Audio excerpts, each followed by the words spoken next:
In this video, I'm going to talk about how to implement the integrate and fire initial value problem that we see here. The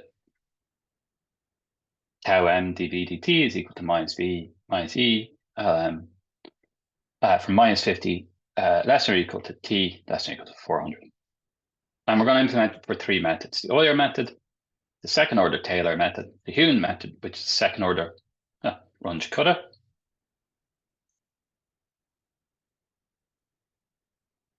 and lastly, the two-step Allen-Bashford.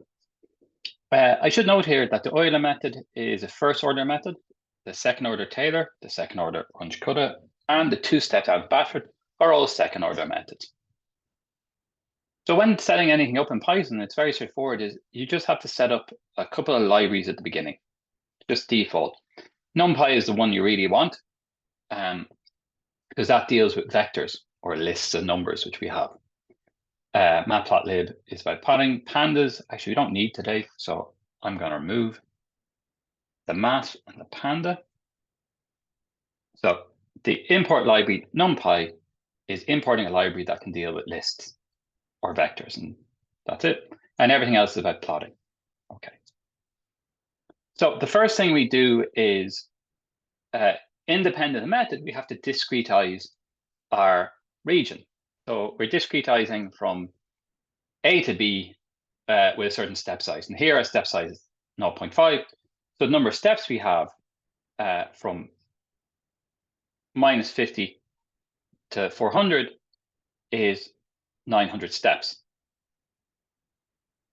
And everything here is just for note, this doesn't go into the code. So I know here there are 900 discrete points because you start at 0. So do remember that as we go. But counting starts at 0. Of course, this generalized to TI is equal to 0 to 900. To do it in code, I give it A, which is our start point, minus 50. Our end time point is minus 400, and H is our step size. So just a start time point, end time point, and step size. From that, we calculate our N, which is it's actually technically number of gaps, not number of steps. Number of gaps, number of steps is you add 1 to it. Then I use my first array, NP arrange, which gives me a list of numbers starting at minus 500 in steps of thing all the way up to 400. There's a weird idiosyncratic thing in Python that if you say go to A to B, it won't go all the way to B, it'll go to number just before B. Hence, we have to add in that little plus half a step to make sure it goes all the way to B. And then this is just plotting. Because there's so many steps, there's 900 steps, and the thing is so small, very hard to see each of the points, even when we make a thing. So, but you can assume it's there. So now we have our discrete domain. So the next step is the Euler. The general form of the Euler, as we know, is Wi is equal to Wi plus 1 is equal to Wi plus 1 is equal to Wi plus H times FTI Wi. Now, given our integrate and fire equation, we can have the Euler. So we had to rearrange our integrate and fire equation, bring the tau m over, such that the future Wi plus 1 is equal to Wi plus H times minus Wi minus EI, EL, W, or M, I, TI divided by tau m, where I is equal to 0 to 899. And we're given the parameters EL, tau m, or M. IT is just a linear, but it's a function of t, so that makes it more interesting. And we have our initial condition as VT0 or V0 is equal to minus 75. We can rewrite this as Wi plus 1 is equal to Wi plus 0.5 times our equation divided by 10. And cleaning that up, we have, and actually here, time is t, not time. So we have t for that. And we have this. But in the solution, because I'm going to do a number of methods, I'm not going to use the term W. Actually, what I'm going to use instead is Euler for the Euler method into solution. Euler for the Euler approximation.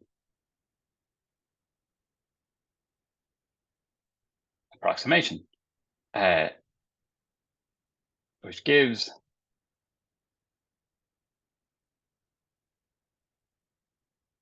so every time I have a W, I'm just going to replace that by the word Euler. It really just helps me distinguish between the four different methods I implement here. So now we have Euler I plus 1 is equal to Euler I, and so forth. No, Ti I don't do anything with because Ti is just Ti. And that's the same throughout all the different methods. I now set up a list of 901 zeros. Why 901 zeros? That's going to be our solution. That's going to populate it. And I set the first one to be our initial condition, minus 75. And then this is it. There's 3 lines. For I is in range 0 to n. So that literally is 0 to 1 to 899. And it just iterates through. So that solves our first thing. And here I am plotting it. Fig just sets up Fig 75, 12 by 5 gives something a size 12, height 5. I never know what the thing is. And so here I'm plotting my approximate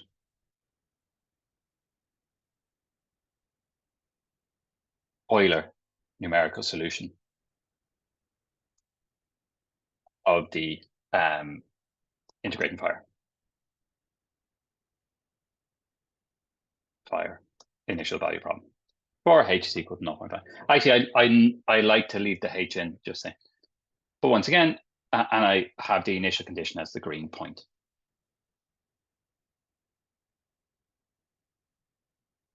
So that's our first one. Now, from this point on, I'm going to introduce, for simplicity's sake, of numerical implementation of the integrating fire model, fire differential equation, which is the form tau m dv dt is equal to minus v and all that. We rearrange it,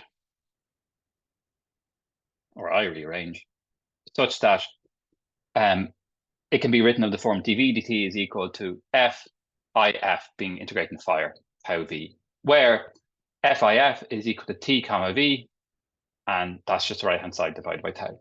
Why do I do this? Because it makes my life a lot simpler that I don't have to keep rewriting that f formula. I can write it once. So this is me defining a function for f if that takes in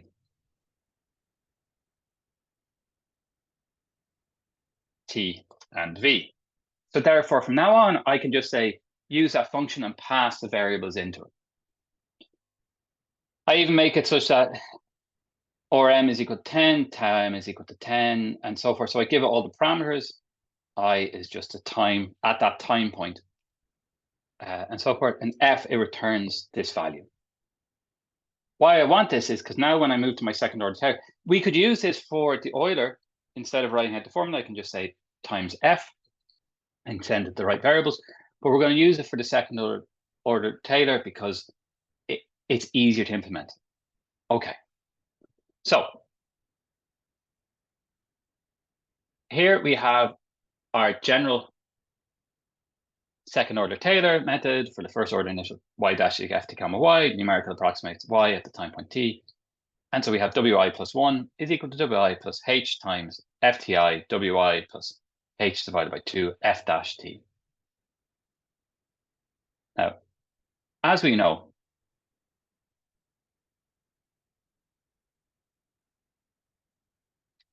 for the integrating fire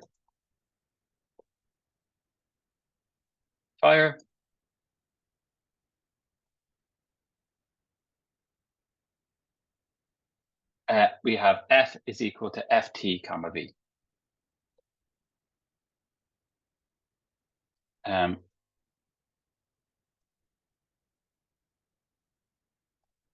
The second order Taylor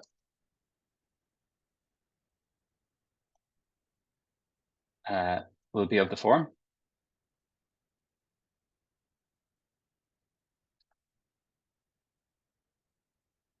equation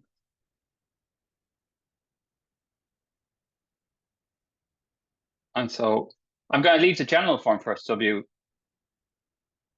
I plus 1 is equal to Wi plus H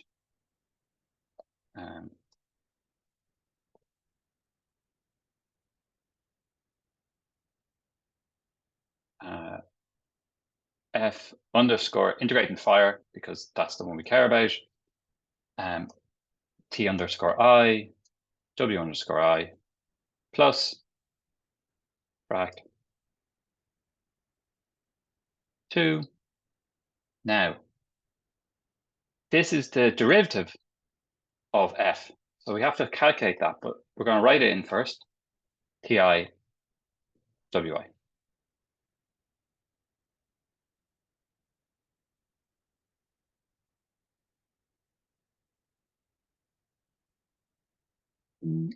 What do I have wrong here?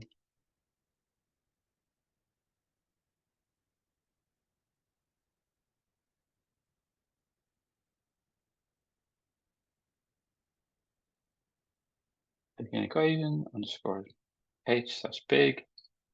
Oh.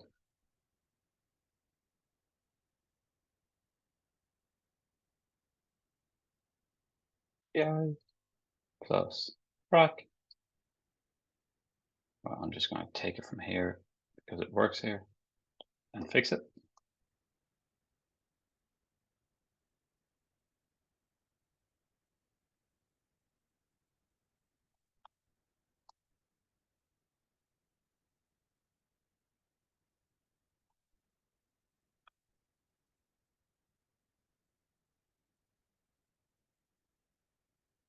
Just begin equation. Oh, it wasn't. It's the word equation. I'm sure watching video, you're screaming that. Now, what we need to get f, the derivative of f.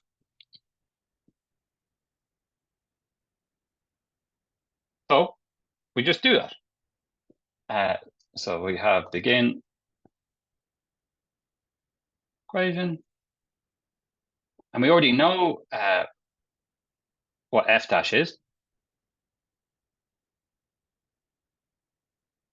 F is, so f dash is v dash and I dash. So the derivative of f with respect to t, we need the derivative of v dash and we need the derivative of I dash. But that's very straightforward because by definition, we have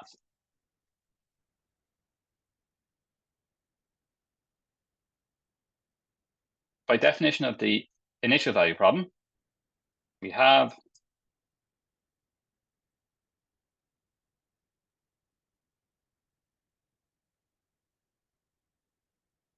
v dash t is equal to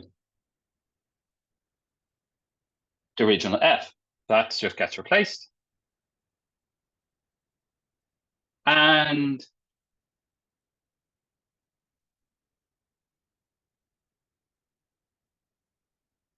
the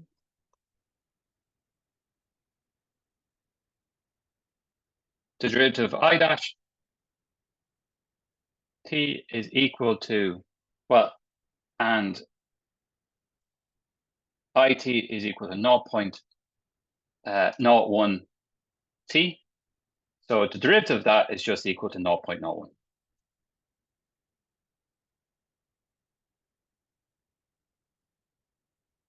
So now we know I dash and we know v dash, and we can sub this all into the equation to get our Taylor. So Just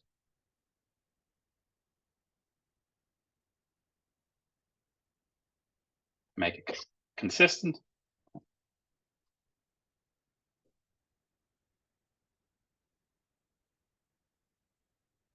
So what we have here is, actually, I'm not going to use that. In the solution for the Taylor, we will use Taylor for the Taylor approximation. So we have Taylor is equal to time point I plus 1 is equal to time point I plus thing. Now, here is where we gain a lot of traction by going, okay, that's 0.5 times f underscore if ti, comma, the Taylor at that time point, plus 0.5 squared divided by 2 times the derivative f dash if ti, comma, thing. Now we have the future of the Taylor is equal to the current information of the Taylor times the time step times FTI. Equal sign, that equal sign, comma, and so forth. Oops, too many equal signs. So we sub this in. We already have Fi defined. So how do we address this? We could rewrite an equation for it, but actually, oh, whoops, I've forgotten my derivative. EL goes to 0. So this is much simpler than it looks like. And so actually what we have here is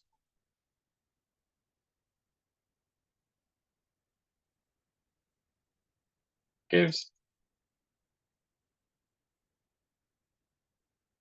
the Taylor times f will leave plus the half times.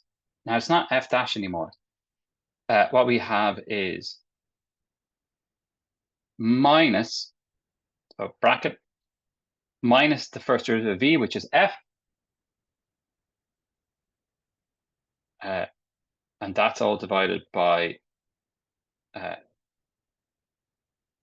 tau m plus the derivative of I dash times Rm, which is 0.1 divided by tau m.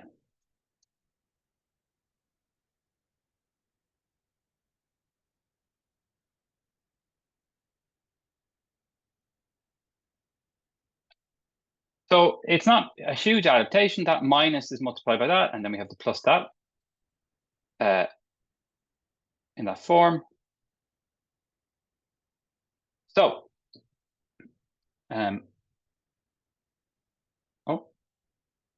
so when we set it up in the numerics, Taylor is equal to 0, so that's just setting all to 0. Then we set our initial condition. So Taylor I is equal to h times fi fti Taylor, h times h thing.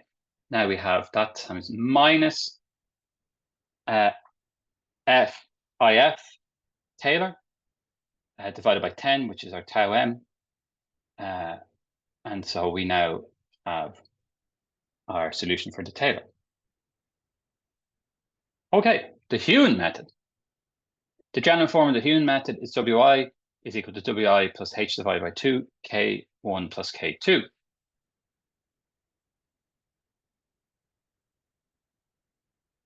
So our specific Hewn for this is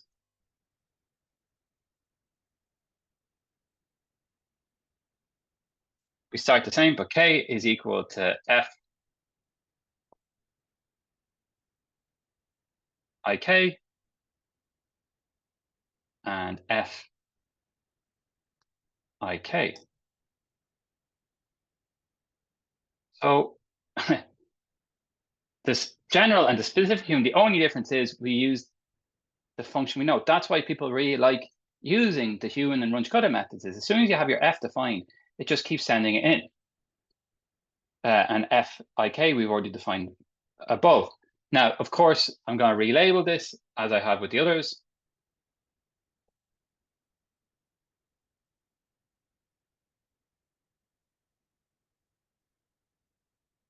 In the solution, I will use Hume for the Hume approximation. And so W now becomes Hume. And the Hume gets passed in. So Hume I plus 1 is equal to Hume I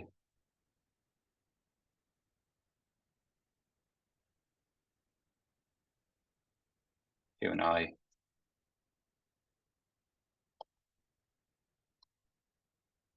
and time I.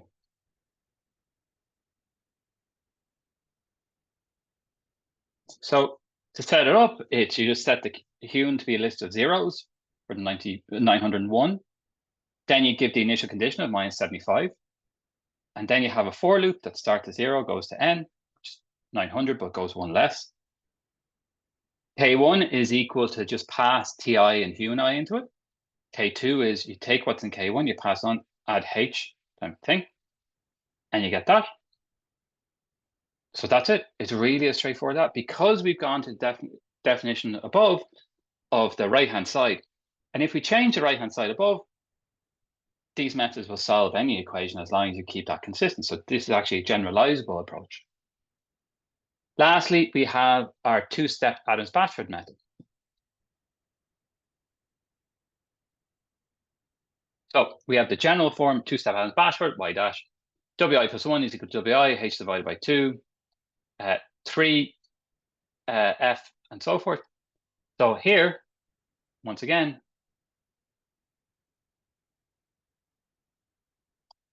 for the integrating fire,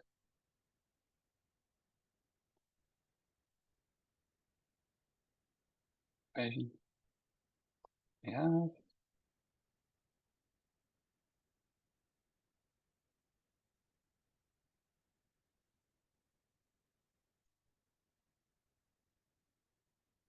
and instead of f, it's f if and f. Oh, and there's a mistake here. This starts at I is equal to 1. So for the integrating we have of that form,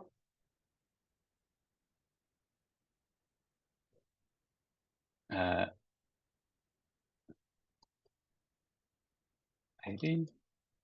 to denote this, the approximation, two-step Adams-Bashford.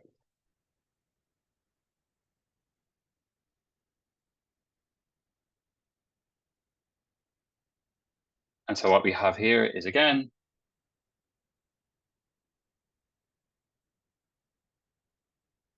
AB, I plus 1, is equal to AB, I, plus H divided by 2, H is 0.5, Fi, Ti, ABI, Ti minus 1, ABI minus 1. Now, for I, and to emphasize, I is equal to 1 all the way up to 899.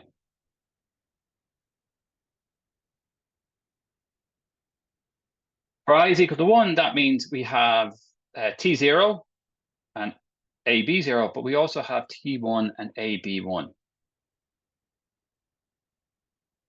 We need to approximate AB1 for the two-step method. Here, I will use the Hewn solution.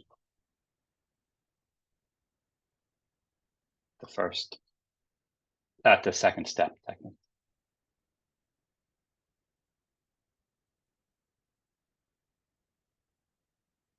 So, like before, AB is equal to a list of zeros, 901 zeros. We have our initial condition that we take from thing. Now, initial Hewn condition, or the condition we need to keep going. And then our method is ABI plus 1 is equal to ABI plus H divided by 2, 3 times that. And we already have that defined above, so it runs. And now we have our four solutions, our Euler, Taylor, Hewn, and Adams-Bashford in this plot. The problem is they all look the same. And because they're not hugely different from each other, you're not going to see, and that the equation doesn't have great complexity to it. So how would I check to see if there's differences? Well, one way of doing is I subtract the Euler from each of these, such that I can see them relative to the Euler. And so what we see is the real difference between the Euler and the Taylor, Hewn, and Adams-Bashford is that small little bit before 0. Now, why is the error there? It's because that's where there's a turning point, and that's the most complicated part of the equation. So that's why we get errors there. So that's how we approach that question.